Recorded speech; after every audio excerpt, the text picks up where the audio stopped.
শহীদ president Ziaur Rahman এবং আপসহীন নেত্রী বেগম খালেদা জিয়া নিজেদের জীবনের চেয়েও দেশের স্বাধীনতা সার্বভৌমত্বকে বেশি গুরুত্ব দিয়েছেন।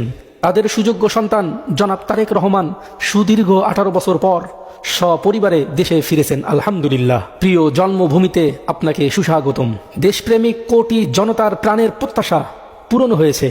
সবাই আশায় আছে দেশে ফিরে দলের হাল ধরবেন এবং গুছিয়ে নেবেন বিএনপিকে, সাইড করবেন ভারত প্রেমিকদের।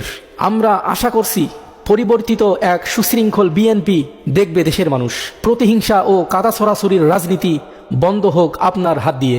জনাব তারেক রহমান মনে রাখবেন, প্রায় 2000 শহীদের রক্তের বিনিময়ে আপনার এই প্রত্যাবর্তন।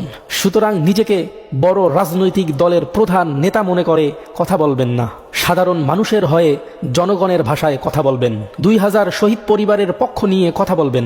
বিগত 17 বছরের আওয়ামী লীগের ভারতপন্থী রাজনীতির কথা বলবেন।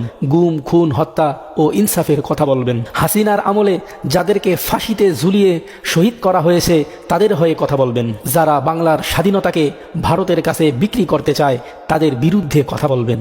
আগামীর বাংলাদেশকে বৈষম্যহীন ইসলামী রাষ্ট্র হিসেবে গড়ে তোলার পক্ষে কথা বলবেন। দেশ ও জাতির কল্যাণে নিবেদিত হোক আপনার এই প্রত্যাবর্তন, মসৃণ হোক আপনার আগামীর পথ চলা।